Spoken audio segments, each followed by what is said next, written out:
एक एक तिनका उठाती है और लगातार कठिन मेहनत से एक खूबसूरत घोंसले का निर्माण करती है। सुप्रभात आदरणीय प्रधानाचार्य महोदय, उप प्रधानाचार्य महोदया, वंदनीय शिक्षकगण एवं मेरे प्रिय सहपाठियों। मैं मोहम्मद अरमान, कक्षा 4 का छात्र। आज मैं आप सभी के समान संचालन करने जा रहा हूँ। तो विद्यालय विश्राम, सावधान, विश्राम, सावधान। हमें हर सुबह सबसे पहले ईश्वर को धन्यवाद करना चाहिए कि ईश्वर ने हमें आज का यह दिन दिया है। इस दिन हम फिर से जिंदगी की एक नई शुरुआत कर पाएंगे। तो आइए आज के दिन की शुरुआत ईश्वर की प्रार्थना से करें। प्रार्थना के लिए मैं इफ्रा को आमंत्रित करना चाहूंगा। हाथों को जोड़कर आंखें बंद कर तथा शीर्ष पाकर ध्यानमग्न हो जाएं। हे परमेश्वर, मुझे दयालु हृदय प्रदान करें ताकि प्रेम और जुड़ाव से भरा रहूं। मुझे इतनी शक्ति दें कि मैं जरूरतमंदों की मदद कर सकूं, कमजोरों का सहारा बन सकूं और दूसरों के दुख को समझ सकूं। मेरे शब्दों और कार्यों में मिठास और सहानुभूति हो ताकि मैं सभी के जीवन में खुशियां बांट सकूं। मुझे सिखाएं कि दूसरों की सेवा करना और हर परिस्थिति में दया दिखाना ये सच्चा मानव धर्म है। हे प्रभु, मेरे अंदर सदैव दयालुता, प्रेम और शांति का प्रकाश जलता रहे। धन्यवाद। कि आज 13 नवंबर है और हर साल इस दिन को विश्व दयालुता दिवस के रूप में मनाया जाता है। अब मैं अपने सहपाठी जैन को मंच पर आमंत्रित करना चाहता हूँ कि वो दयालुता दिवस के विषय पर प्रकाश डालें। हमारे मन को मजबूती मिलती है, उसी मजबूती से हम कार्य करते हैं और अच्छे विचार से भविष्य में अच्छे कदम उठाने में बहुत मदद मिलती है एवं जिंदगी में आशा की किरण मिलती है। अतः आज का सुविचार प्रस्तुत करने के लिए मैं यशस्वी को आमंत्रित करना चाहूँगा। आज का सुविचार ये है कि दयालुता का एक छोटा सा कार्य कई दिशाओं में जड़ें फैलाता है और इन जड़ों से नए पेड़ जन्म लेते हैं। मैं अपना सुविचार पुनः दोहराना चाहूंगी। दयालुता का एक छोटा सा कार्य कई दिशाओं में जड़ें फैलाता है और इन जड़ों से नए पेड़ जन्म लेते हैं। अर्थात दया सिर्फ एक कार्य नहीं है, ये एक शक्तिशाली बीज है जो फैलता है और हमारे आने वाली कई पीढ़ियों को आनंदित करता है। धन्यवाद। उत्तर के लिए उजैर को आमंत्रित करता हूँ। ये है कि शांति का प्रतीक कौन सा पक्षी है?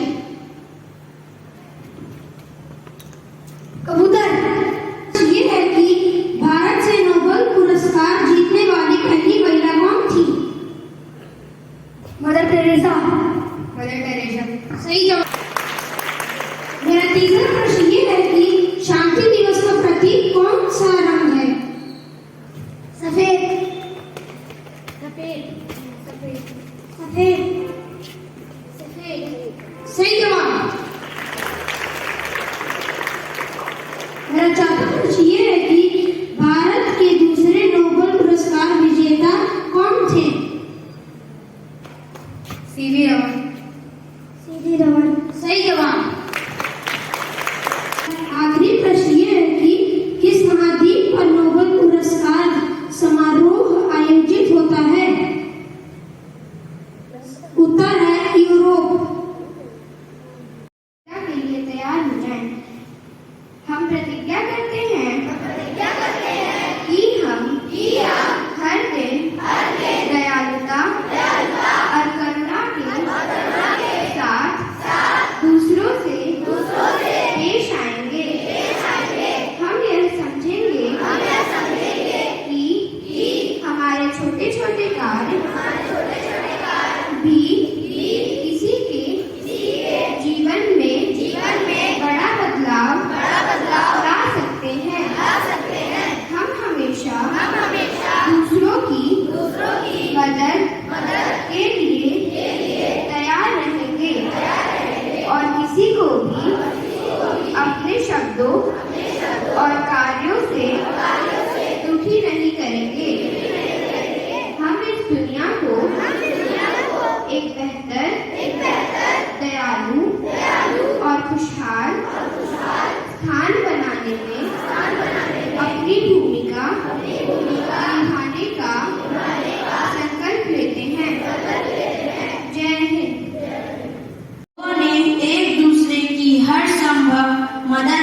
को लोगों तक पहुंचाना और इसे बढ़ावा देना है। ये दिन उन लोगों को प्रेरणा देता है जो दूसरों को यह एहसास करवाने को दिशा में काम कर रहे हैं कि एक दूसरे के प्रति दया की भावना सबको आपस में एकजुट करने का काम करती है। ये दिन हमें याद दिलाता है कि अपनेपन और दया की भावना देशों के बीच की दूरियां तक कम कर सकती हैं। इस दिन को मनाने का मकसद सही मायने में तभी सार्थक हो पाएगा जब कोई एक दूसरे के प्रति कम से कम एक ऐसा काम करने का संकल्प ले जो दयालुता और मानवता से भरपूर हो। धन्यवाद। हमारी प्रार्थना सभा भी एक ही प्रकार से संचालित होती रहेगी तो प्रार्थना सभा भी नीरस हो जाती है, जबकि प्रार्थना सभा का मुख्य उद्देश्य ऊर्जा से लोगों को भरना होता है। आज की प्रार्थना सभा जो दयालुता पर आधारित थी, इसमें थॉट, स्पीच और जो प्रश्नोत्तर काल आज का था, नोबेल प्राइज था, वो काफी आकर्षक था। तो कक्षा 4 के बच्चों के लिए एक जोरदार ताली है।